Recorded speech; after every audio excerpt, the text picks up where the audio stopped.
I hated my job. I was great at it. I was making really good money. But I wasn't happy.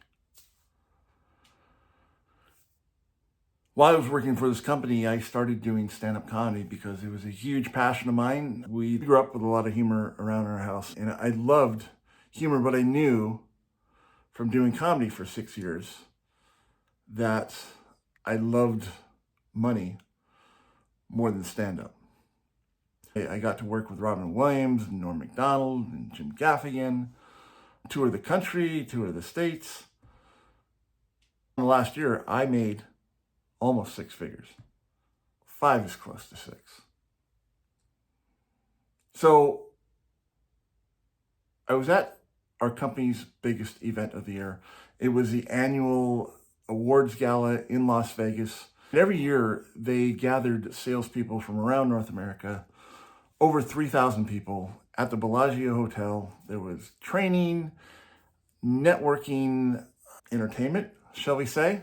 Every year they would hire a professional MC or comedian or celebrity to MC the awards gala.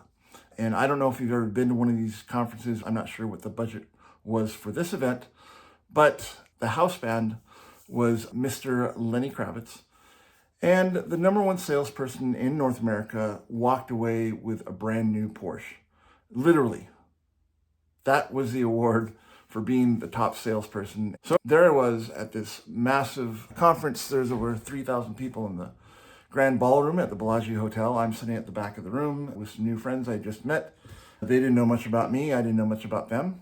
And 7 minutes into this 3-hour program, the MC said something so horrible, they fired the guy on stage. They cut the microphone, the house lights came on, then he started playing, and the crowd went awkward. I was sitting there freaking out, what's going to happen? My buddy Trevor said, it'd be tough to follow that guy. I thought the same thing because I'd been doing stand-up for a couple of years, and the biggest crowd I'd been in front of was at a comedy club in Vancouver with 40 or 50 people on a Tuesday night. About 5 minutes after the whole shenanigans went down, we heard a voice over the PA. Ladies and gentlemen, we want to apologize for what just happened. We are very sorry.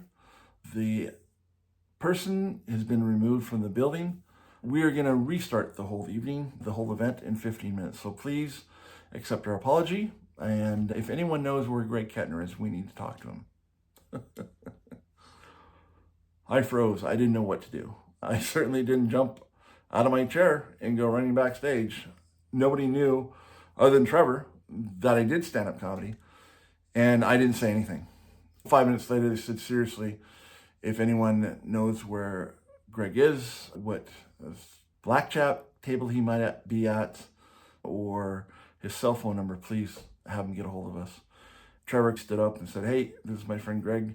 I think they want you to do stand-up comedy. You got to do this. You're in Las Vegas. It's a sold-out show. This is what you've always wanted. He's dragging me up to the stage. It seemed like a mile. I get backstage and I said, hey, I'm Greg.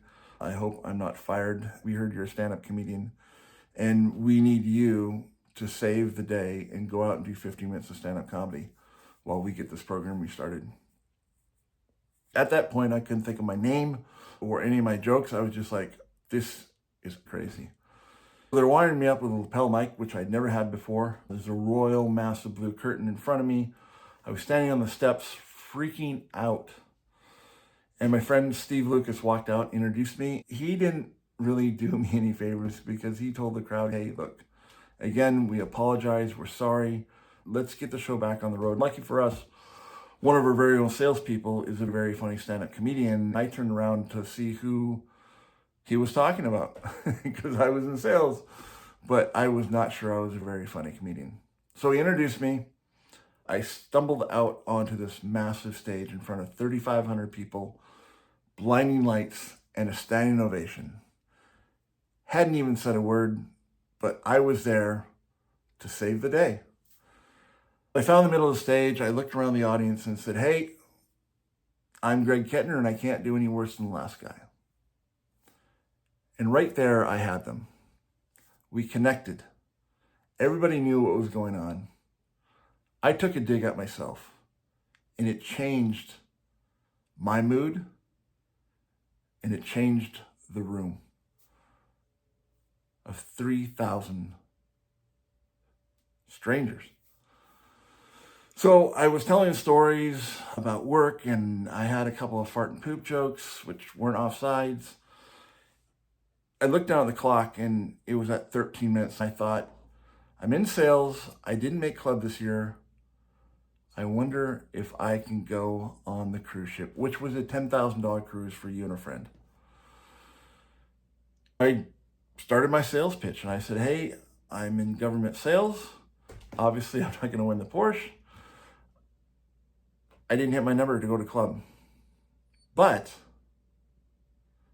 I'm helping out the company right now. Is there any way I can get on the boat? The gentleman in the front row stood up, came and shook my hand. He goes, son, you're on the boat. This guy says I'm on the boat. I made it. I'm going to club. The crowd erupted. I was going hysterical. I leaned back down. I said, sir, who are you? Oh, I'm the president of your company. So what I learned that night was to have the right mindset and be positive. Believe in yourself and do what you love. And things typically work out. It was an amazing night. And later on, I was reflecting. I was like, wow, I just did 15 minutes of stand-up comedy in Las Vegas to a sold-out show. I got a $10,000 trip, which, if you do the math, is $40,000 an hour.